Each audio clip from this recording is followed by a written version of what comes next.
Says I need to hit go live.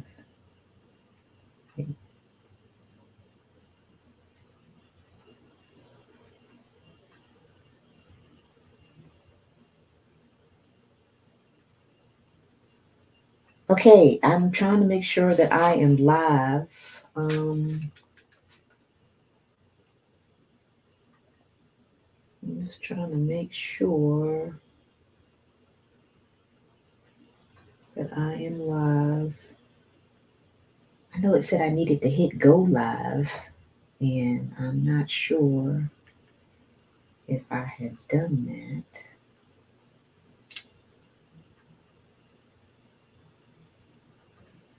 I don't see anything that says go live, and I can't see it on Instagram. I don't.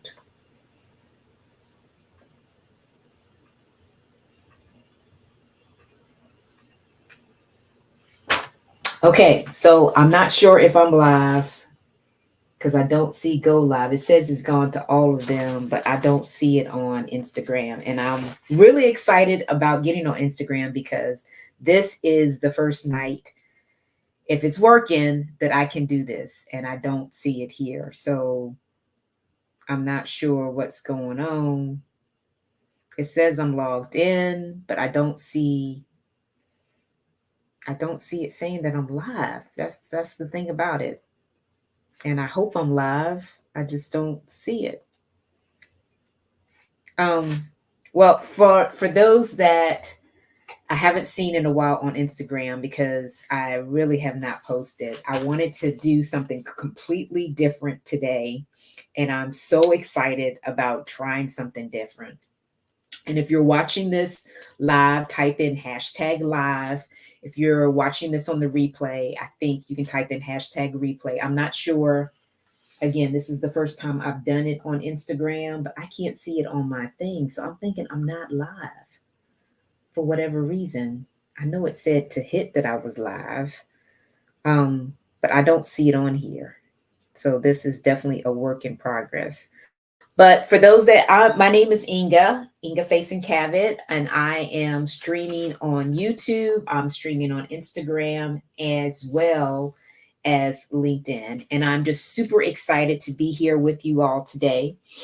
Today, we are going to talk about how to find your soulmate prospects.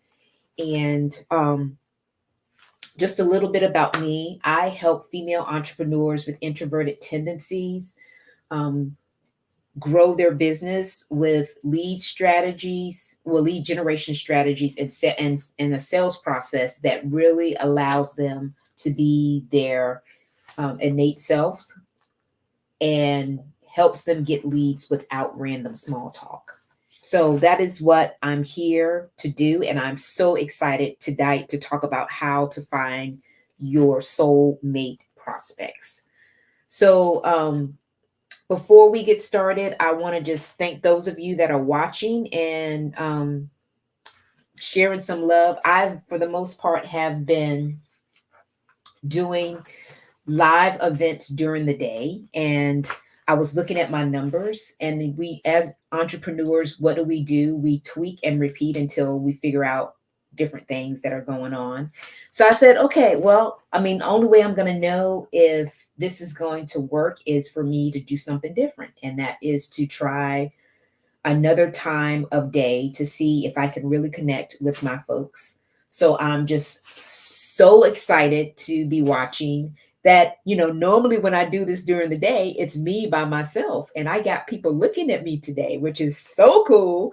And I'm so excited. And Brittany, thank you for being here, girl, on LinkedIn. Looks like you're on LinkedIn. There's other people watching as well. So if you're watching this live, type in hashtag live so I'll know you're there. And I'm super excited to share this information with you. So what I wanted to do today is talk about lead generation, because that is what I essentially help people do. So what I'm going to do is I'm going to share my screen here so you can see my slide. Well, let me just push this up like this. Okay, so now you can truly see it. And we're talking about The lead generation cycle. Basically, this is the cycle of our business because lead generation is the lifeline of our business. If you're out of leads, girlfriend, you are definitely you're going to run out of business. So I wanted to talk about the lead cycle because I think this is oftentimes missed when it comes down to people actually finding the number of leads they want to find to get to their next desired promised land. Like I was talking to a prospect tonight. She was telling me that her ultimate goal is to have 20 people in her group coaching program. So my next question to her was, okay, girlfriend, so you want to have 20. How many do you have now? And she told me, just Frank, and I got one. Okay. All right. That's cool. So we have a gap of 19. So how are we going to get you from the 1 to the 20 and fill that gap of 19? So I just started asking her questions about what she was doing about her lead generation. So I'm saying all this to say is that I've found that when people are doing lead generation, they're typically relying on 1 or 2 sources of lead gen, but they don't know the process of how people ultimately filter out, which is why I wanted to go over this today to help you guys have a better understanding. So when it comes to people coming into the top of your funnel, however they get there, typically there is 1 to 2% of your lead pool that are not interested in what you have. So regardless of what you say, what you do, whether you jump on your head or, do a little jig, they ain't buying from you. Okay. There's also now how did that jump like that? I think it was 32. Okay. No, maybe it wasn't. 28.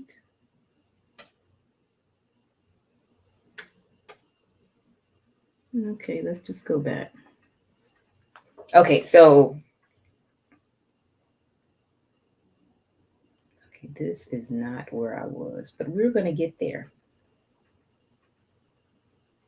Yep, this is not where I was. Got all kinds of things popping up. Let's just see. I got my little thing right here. Give me a minute here and let me find out where I am. Okay, it's 34. Okay, back to here. All right, now let's try this again. So you have 1 to 2% of the people that come to the top of your funnel that are not interested in what you have, regardless of what you say or what you do. You have another 2% that are going to be ready to buy from your lead pool.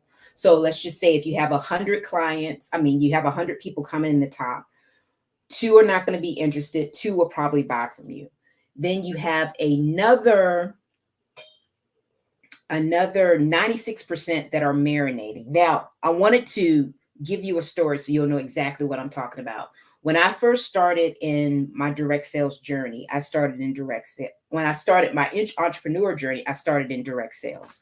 And oftentimes what I found was that when I told people about what I did, initially I thought I was going to serve everybody because I was told that everybody was my customer that had skin. But what I soon realized that everybody that had skin would need what I had, but they may not want what I had. So it became very imperative for me to understand or figure out how to filter the folks that wanted what I had and those that didn't. So initially, when I started my business, of course, the first thing that they recommended that I do was to talk to my warm market, the people that I already knew.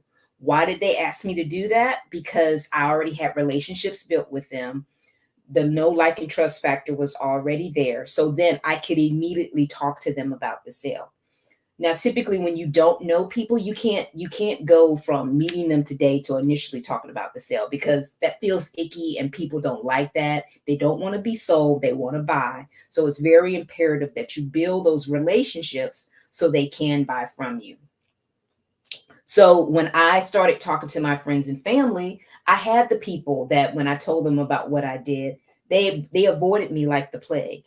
And then when I brought it up in just general conversation, they immediately changed the subject. Okay, that's that top group that I was telling you about right here. The folks that didn't want what I had, which is cool. Everybody's entitled to their opinion. Then also what I noticed was I had about 2% of the people that what I would call one and done type of sales, which is cool too. They were supporting me. They bought from me once and then they didn't buy from me again. But then I also had what I call a super buyer. And the super buyer was like a cheerleader, that anything that I wanted to sell to them, they were willing to buy. They were willing to tell all their friends about it. And then they were going to buy 3, 4, 5 of them because they love me, they love the product, and they just wanted to really truly support. And that's what I call a super buyer. But then I still had these people, like 96% of the people that I kind of dealt with, that they were in the marination point. They really weren't really sure exactly if they wanted to buy or not, but they just told me how great I was because they knew me when I was little Inga, I'll say. So they wanted to be there to support me, which is cool.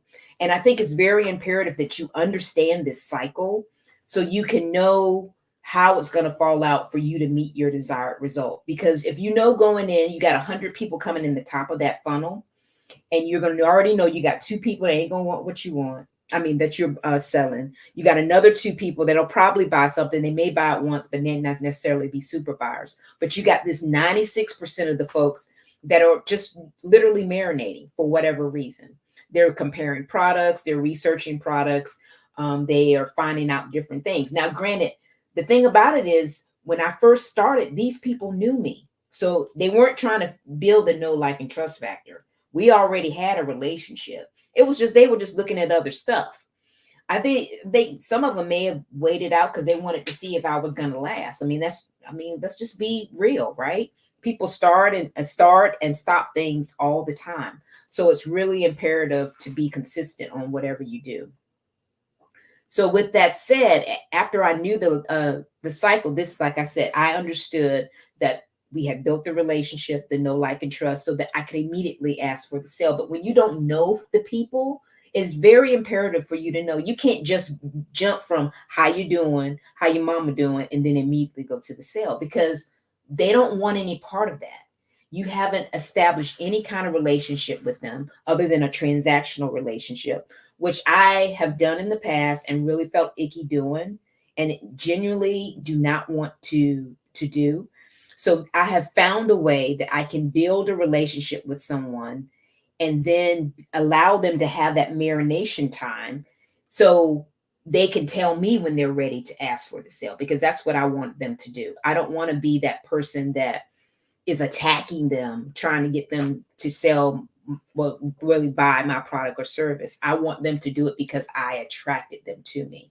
So this warm market type of marketing is what I call level 1 marketing, because you already know who it is. It's pretty easy to do, but it's hard to expand, especially for my fellow introvert, which is why I'm bringing this up. I'm an introvert, and I know some of you that are watching are probably introverts too. So basically, what is even harder for us is our circle is not as vast as an extrovert circle of influence, because we have our core friends that we do, and it's very a small core group of people. So when it comes time for us to do something, starting out using our warm market, we have a whole lot more struggle because we don't have as many people to talk to. Because why? Most of the time we're by ourselves, right? Where we get our energy from being by ourselves. So we have to do things a little bit differently. We have to think a little strategically about how we're going to use our energy and not, I guess, totally use all of our social energy when trying to build a business. So it's very imperative that we do things that allow us to use our innate gifts, such as listening, such as being empathetic, such as creating and innovating, to grow our businesses. Okay. So what I have found is that we have all of these means to actually fill the top of this funnel, right? We have networking events that we can go to. We have direct outreach that we can do. We have collaborations with folks that have similar niches to us, but provide a different product or service. We also have social media. And like tonight, I'm on 3 different social medias. I got the the LinkedIn, I got the Instagram, I even got the YouTube, all of this going on at one time.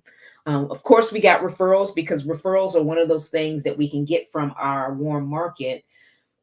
I can tell you SEO is like our best friend because SEO, which stands for search engine optimization, is actually going to allow Google to bring people to us so we can actually connect with them that way. And then, of course, we got the paid way, which is ads. So when it comes to you determining exactly what kind of lead generation strategies are going to work for you, I had broke them down, and that's why I have the light pink as the passive and the bright pink as the active.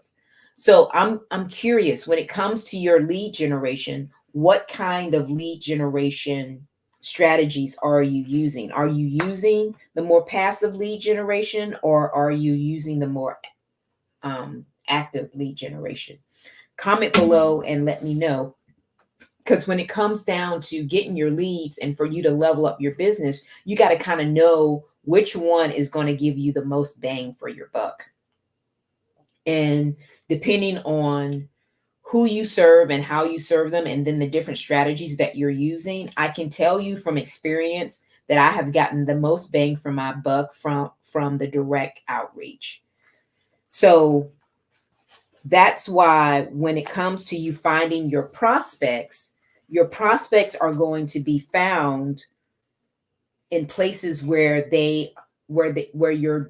your ideal client will hang out. So if you, like, for me, I know my ideal client is people that are female entrepreneurs that are introverted. So where would be a great place for me to find these kind of people? It could be through collaborations. Why do I say collaborations?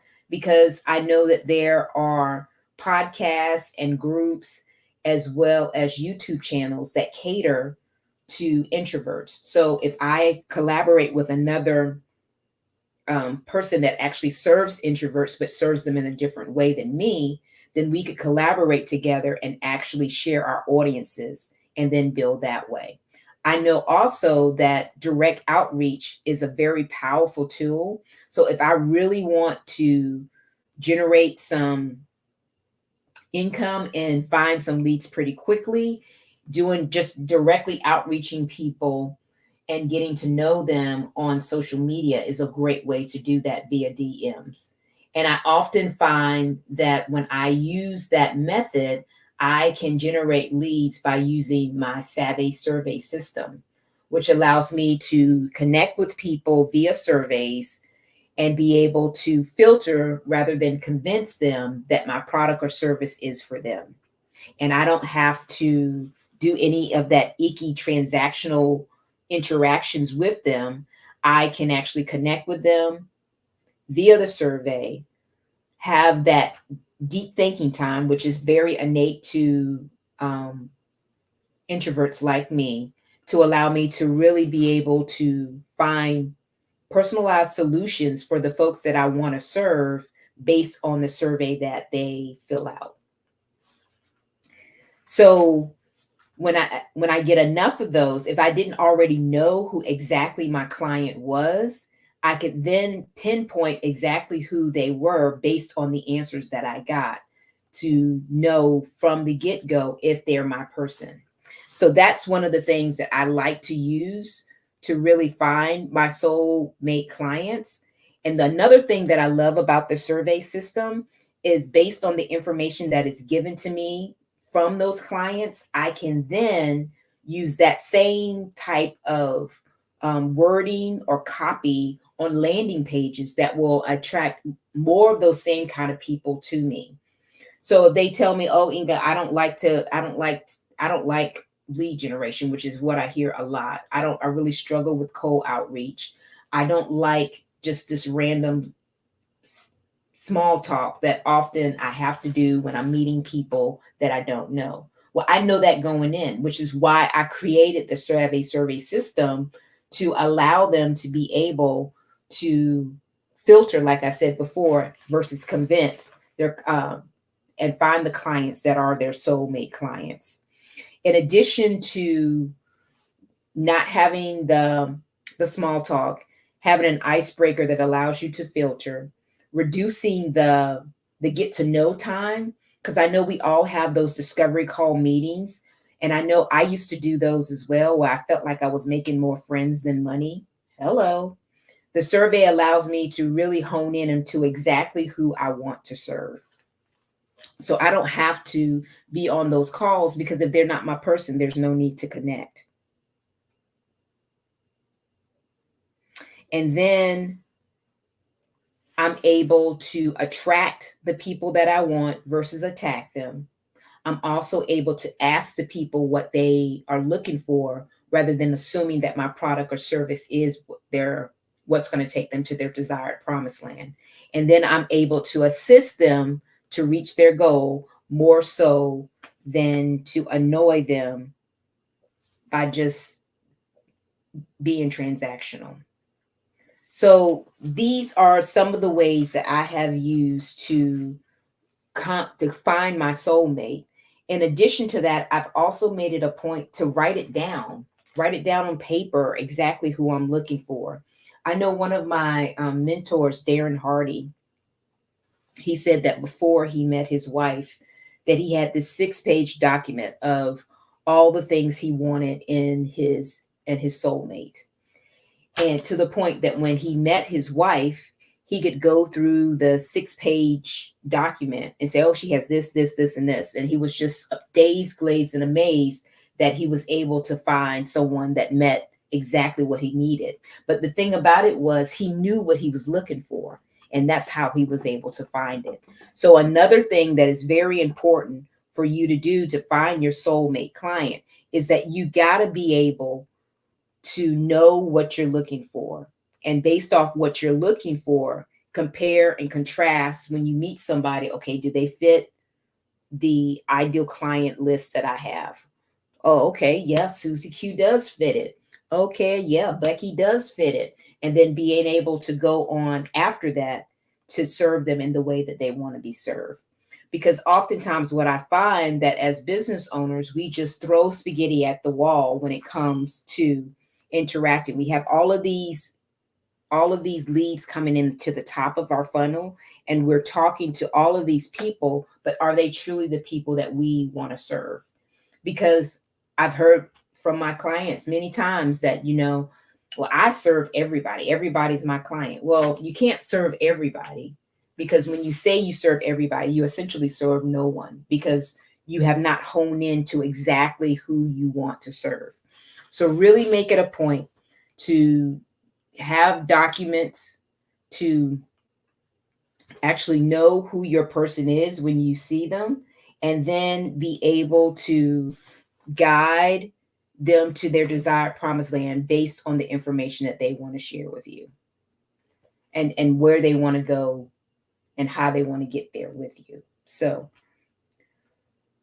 I'm curious, do the folks watching, do you have a plan on who your ideal client is?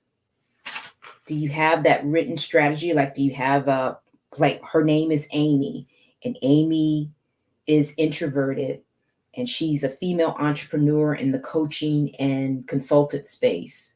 She struggles with cold outreach, and she's looking for lead generation strategies and sales process that will allow her to use her innate gifts and true identity to grow her business without feeling icky and salesy.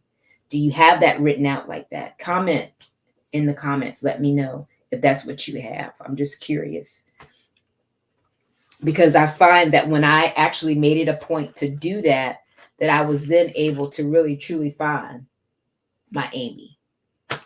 So I hope that this was a benefit to you today. I'm not sure if I'm on Instagram. I have looked to see, and I can't tell. I really am trying to find out what's going on. I thought I did it right, but I don't know if I'm on Instagram. So for those, if anybody's watching me on Instagram, I mean, I looked on my profile. I don't think I'm on. I was just going to try to play with it just a little bit more before I got off. But I'm going to make it a point to come on live. I'm going to do it after, probably in this time frame. I I've got people on. So it's more people I had on than what I had during the day. So I'm going to try this. I'm a firm believer that you must tweak and repeat to see how things work out. And hopefully I will figure out this Instagram thing because I don't think it worked this time, but we shall see. Okay. You guys, thanks again for watching. Whether you're on YouTube or if you are on Instagram or if you're on LinkedIn, thank you for watching. And I look forward to seeing you next time. Bye for now.